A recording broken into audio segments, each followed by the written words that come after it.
मयूरभंज में प्रबल शीत घन कुहुड़ी सांगक प्रबल ठंडा अनुभूत होउछे। सकाळ 8टा जाए लगी रही घन कुहुड़ी फल रास्ता घाट देखा जाउ नथिला। गाड़ी लाइट लगाई जिबासिबा करुथिले आरोही।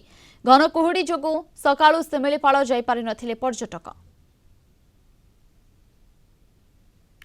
प्रबल कुहुड़ी अच्छी जो रास्ता स्पष्ट दिशुना एवं रास्ता तो एत अंधारे दृष्टि हे तो दुर्घटना घटार भी संभावना रही।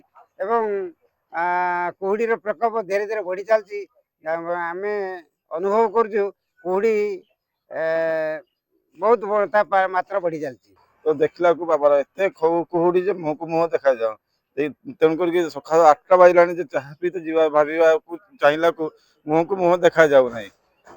मकर बजार एत बजार पूरा भिड़ लगी जाए तेणुक 8टा बाजला तो मकर लोक भी आसी ना मार्केट को घर तो बाहरी पार मार्केट को कौन लोक आसवे 8टा बाजला मुह को मुह देखा जाऊ गाड़ी मोटर भी चलवार तो मैंने बहुत दुर्घटना हबार बहुत संभावना। आम जी आशा करूँ बहुत परिमाण अच्छी से आम भी अपेक्षा कर कम कमिले आम जीवु। अच्छा भद्रक भद्रक ठंडा अधिक मात्रा ठंडा अधिक निश्चय अनुभव कर अधिक मात्रा तो कोरा अच्छी बर्तमान आम भी आसलु भद्रक आसलु बहुत मात्रा कोरा था एबे प्रथम 8टा है छाड़ी ना। ठंडा केमती देखुं भद्रक और उदला भितर तफात केमती तथापि जहाँ भद्रक से अधिक मात्रा अच्छी।